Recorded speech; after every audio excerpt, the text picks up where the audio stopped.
assalamu aleykum bandiraɓe hettiyankoɓe yeɓɓiyankoɓe ayaw Pindi TV bisimilla mon e roɓɓindu jayndeli moɗon weltare min dañata e kala saaha huccide mon noon kadi min dañiri weltare oɗo subaka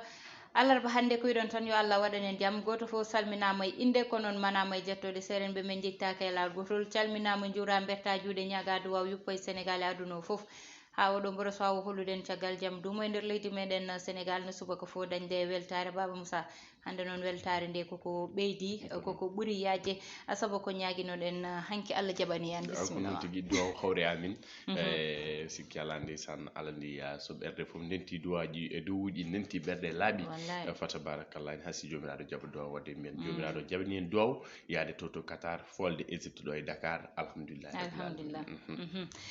ko ɓuuri tengtude e ko noon tigui on victoire ganda qualification baroɗe guendeji leydi Sénégal e Qatar 2022 ɗum woni Aissane Ndiaye ko tawte nder jayde leydi Sénégal e kuuɓal e oɗo subaka ganda ko alarba noon tigui jayde enquête koloski ko noon tigui enquête arti oɗon qualification baroɗe guendeji leydi Sénégal ɓe mbi ko Qatar nous voilà heddoro ko ganda ko min mbaɗi komin mbaɗanno joni de min jeyama e ɓen leyɗele capantati ɗiɗi fodɓe ganda ko foɗodiri oɗon coupe du monde Qatar 2022 ene wayno caggal hojomaji temedere nogas 120 minutes ko nde yabana ngal ɗon dawal batinigal woni tir au but ko toon de keɓɗen fartagui ganda kay ko folde Égypte no wona to ganda kay ko Cameroun Yaoundé ko noon tigui way hanki to jam ñaajo dernier titre mo Sadio Mané saabi tigui baroɗe Sénégal keɓe oɗon qualification ticket de qualification jaade les 5 représentants d'Afrique au coupe du monde jayde les échos ko noon tigui les échos arti tigui ngal ɗon potitel qualification ɓe ganda tigui heeɓi ɗum baroɗe teddugal leydi Sénégal ɓe mbi ko Sadio Mané envoie les Lions au Qatar oɗon tir makko dernier tir makko mo gonda tigui o waɗi bien placé on tir makko au but Sadio Mané markude ɗum tigui hokki fartange Sénégal jeeyede to Qatar Aliou Cissé ɓe mbi ko tabitini walla mbiyen o tentini nden indine président Macky Sall inirimo el tactico Aissata Ndiaye ko ɗon de e wiide ɓeɗon jani koɓe les échos siverteur uji ɓe keedan hen caggal saabu tigui ganda kay ko o 120 minutes gulaɗe luhali yatirani caggal hokkiɓe tigui ganda kay on fartange wadde qualifié Sékou Kouyaté o wi ko ndeɓe gummi kande ndeɓe keeɓi oɗon coupe d'Afrique des nations nde ɓe joddi kamɓe fof ɓe mbi so tawi en jahani coupe du monde pamo de ene ngakki ganda ko weltare fade ɓismu Sénégal ɗum woni ko tawte nder jayde les échos jayde futur média l'observateur ko noon tigui l'observateur nde Youssouma Jiguen ɓe mbi ko mieux vaut Qatar que jamais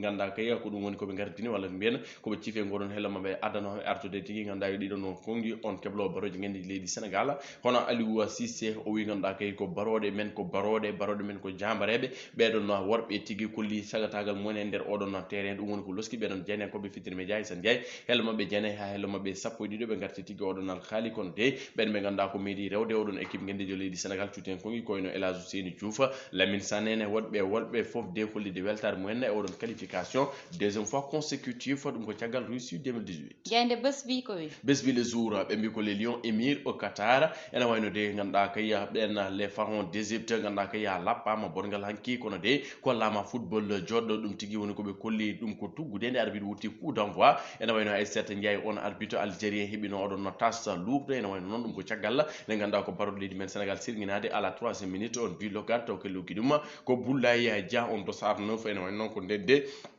ganda ko domination e gueɗe baɗe noon Sénégal ronkodiri e melaw walla mbiyen heɓani fartange loggude oɗon deuxiéme bi même hay so tawi no ganda Ismaïla Sarr heeɓino les occasions ganda kay on gorko iso heɓano ganda kay ko lucidité face au but ene wayno noon ko nden woni ndeɓe jaɓani nden ɗon ngal ɗon dawal ko toon de Sénégal heeɓi polgu to jam ñaajo kikiɗanki libération arti tigui koye ngal ɗon pottal hande wona scandale wona révélation mais ko c'est la joie o wi ko oni sera ene wayno noon yadde natal mabɓe kamɓe kala baroɗe guendiji leydi Sénégal Sadio Mané ɓoori kono kay holle wertare mum on téléphone e junggo Idrissa Gana Gueye Pa Abou Cissé kañumen kala hay an Abdou Diallo mo fettani drapeau guendijo omo haɓi ɗum e ɓandu makko Aissane Ndiaye ɓe mbi ko les champions d'Afrique sont qualifiés pour la coupe du monde au Qatar ganda kay yadde El Tactico Aliou Cissé ganda Aliou Cissé oɗon woni 3e coupe du monde makko 2002 kanko woni capitaine 2018 kanko woni entraîneur 2022 kanko woni entraîneur 2022 pourquoi pas kanko woni premier sénégalais premier africain premier pays africain première sélection africaine à tous ces cette Coupe du Monde, pourquoi Amin, ya pas. Rabbi. L'impossible n'existe pas, l'impossible n'est pas sénégalais. Vox Populi. Vox Populi, après l'Afrique, les lions à l'assaut du monde. Tchagal ganda kay hebde men fartangi jettude on Coupe d'Afrique des Nations, jonde ko Coupe du Monde ngon ko yabana. L'impossible n'est pas sénégalais. Aller au Qatar, c'est d'avoir des ambitions. Ganda kay jogade pellite, jogade tigi ganda dum ko wade hoore mum holko ardini, holko sabi jaaden kono ala ko sabi jaaden sona jettude didon kubiri dum men tawe nder ganda kay nder on jande sur le terrain. Il y avait des vrais guerriers nder ganda ko odon pelouse ko ganda wayno Youssouf Sabaly en kolli tigi Sénégal wiaka les lions par hasard dum be tentini dum e kikidan ko ti on gorko mo ganno mi wirama bafal jamdi mur de Berlin Kalidou Koulibaly no wayno non holli tigi jamragal makko parce que mimi Kalidou Koulibaly match ha gasi o mosani bon wi ko hande ganda ko ala samisma quoi ala amusement ala ganda tiahan fahe dum won ko holli o yona construit cette victoire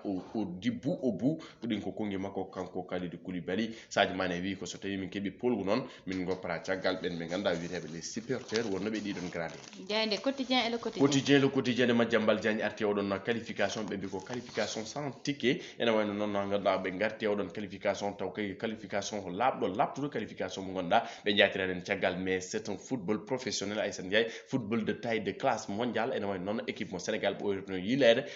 ena wayno dañi dum alande duubi bennudi ada jogono problème de classement mais aujourd'hui tu peux sortir les 11 départs d'Aliou Cissé quoi ça bi dum ko équipe dañere ça dañi équipe non composition wonta hunde ne ganda ko sattunde parce que adandi asa itti odo ko odo podda wan non te ko woni bango e ko wonder ko c'est la même chose nous savons bon voilà cette équipe qu'il nous fallait bon voilà et c'est une équipe aussi ça se construit quoi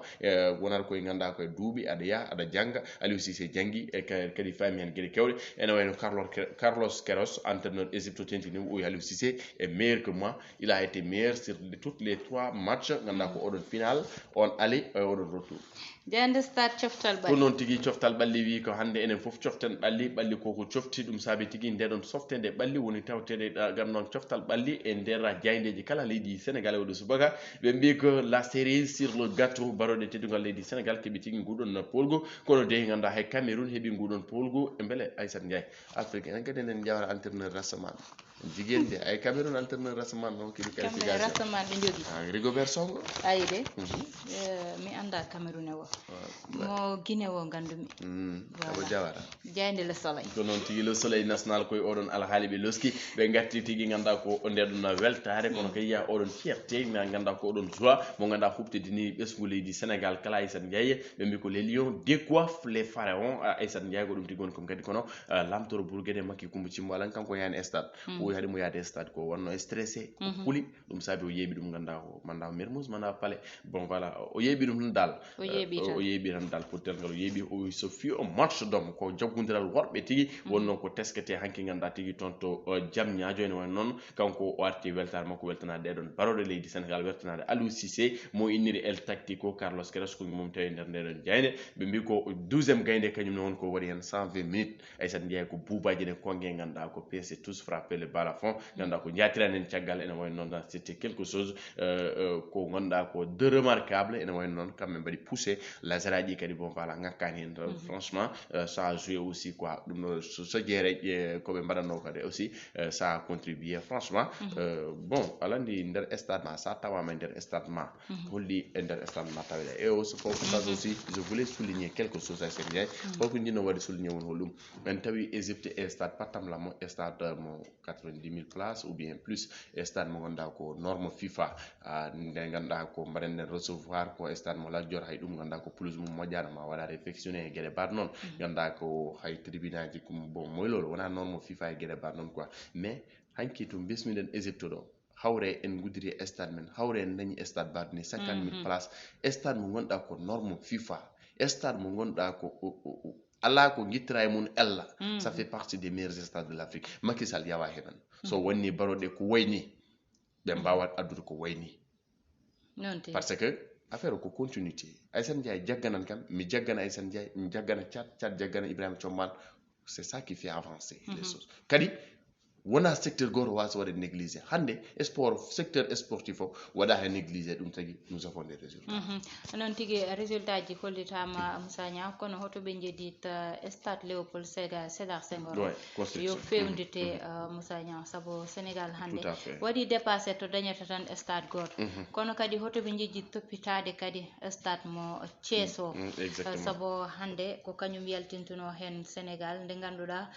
hande stade oɗo udditano kañum ne hoto woppite noon tan saabu Sénégal Moussa Niang woni ko ganduɗa so tambima e ngo jungo tan ko joguino e ngo jungo ko samminta ɗum walla ko wiyete ko saaha foof ko lingu koyngal tan ma woppude lingu jungo Moussa Niang ɗum ɗon noon yo stade uji toppite ko foti waɗede hen ko yo waɗe hen ha ganduɗa so hande match uji ɗiɗi ne wawa dañde Sénégal walla pourquoi pas ni jehen ha eɗen luuɓa ɓe ganduɗa kamɓe goni hoddiɓe meɗen stade ɓe gara ɓe mbaɗa ɗo football saabu ɗum ɗon foof koye yannude sport tan jeeya Moussa Niang saabu eɗen gummatono ɗo jehen leyɗele goɗɗe pettu yen toon saabino ɗum ko en ngala hay stade moƴƴo wadde noon yen toppito stade uji Léopold Sédar Senghor yo waɗe réfectionné fewndir toppite mo Thiès o ne yo toppite kono oɗo ne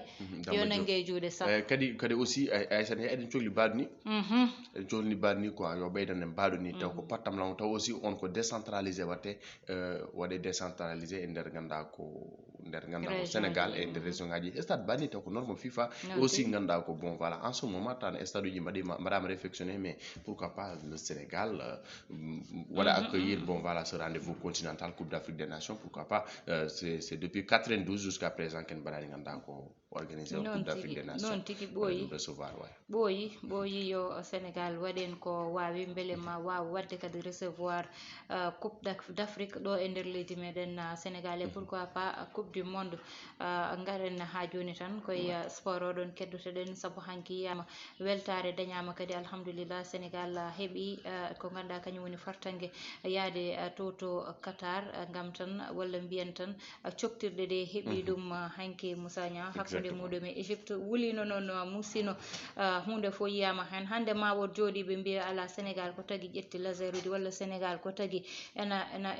cuutanno konngudi ñaɗɗine pawa ɗum e dow sala ko andinde yimɓeɓe tan kala koɓe ko waɗa ɗo ko yo ande ko Sénégal koko yofti saabu nde Sénégal yeehi toon to diwan mo Égypte ɓe mbemnanaka haydara Sadio Mané ɓe tajani ɗum ko ƴettode aɓe ƴetto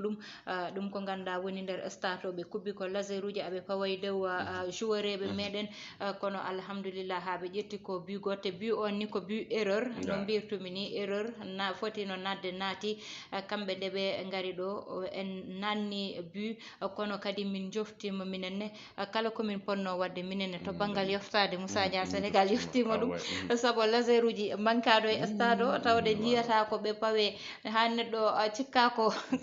neɗɗo vert taw Moussa Niang ko lampaji fawa e dow mum ko andinde tan ko neɗɗo ina ñamlira fof Moussa Niang yo won moƴƴere ko neɗɗo ne ñamlira fof yo won ko ganduɗa ko kañum woni teddugal saabu Sénégal anda koye teddugal kono noon kala Moussa Niang memɗo ɗum walla mbiɗo ne ina fawa ɗum ko ganduɗa wona lawol ma andu ko waɓe yoftodirde tigui tawataɗo ɓe bippi pays joguiɗo crédit wadde pays joguiɗo crédit jattimiɓe noddiɓe kañum kam bippani noddu Sénégal ko banque mondial kala ko gadduɗa ene wawi weccudema walla mbiyen kala ko gadduɗa weccere ha timma sikki yala c'était du sport aussi bon et ça en fait partie aussi eɗen daara ganda ko Olympique de Marseille daara supporteur uji mabɓe nder vélodrome tu vois e gueɗe baɗ noon donc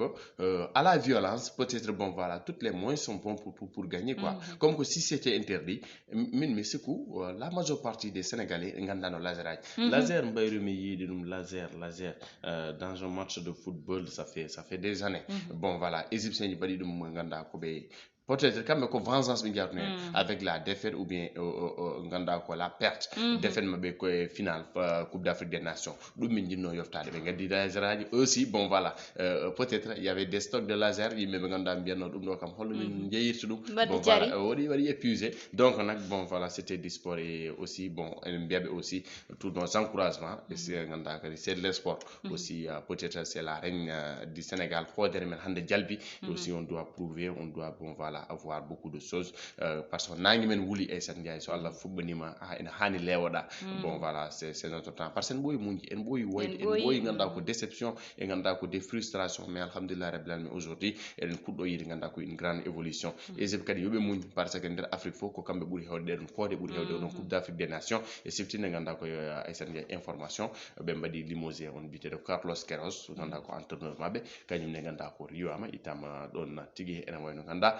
les Algériens kanyum ne kebani fartanga wadde qualifié dum ko tiagal nde be jaadi e prolongation les Camerounais ko nder odon prolongation heddi 2 minutes tiro bi wala 1 minute tiro bi ko nen tigi ganda ko Cameroun hebbi fartange markude odon bi woni ganda tigi fartange Cameroun wadde qualifié to Qatar 2022 tayo ganda no bimam joni entraîneur rassaman be jogi kamene ayde ouais wadde hanki ko rassaman ji Moussa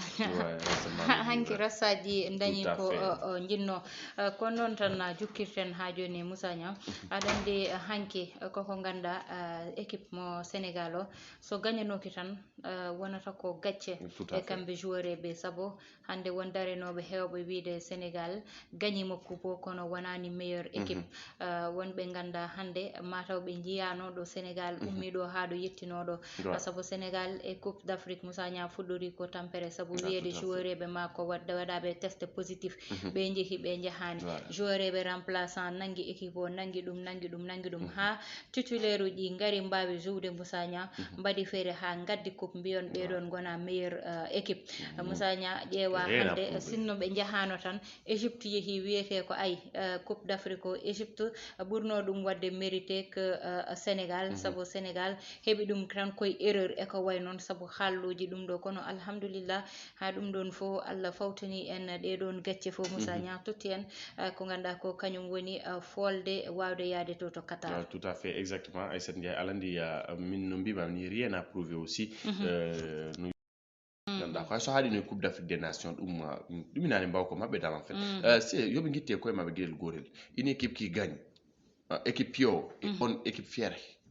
donc forcément dum hunde waadu windi supposons en 2010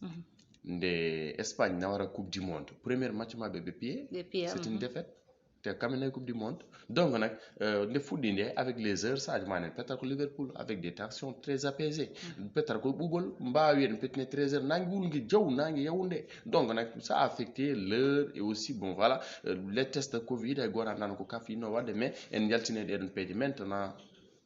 ha joni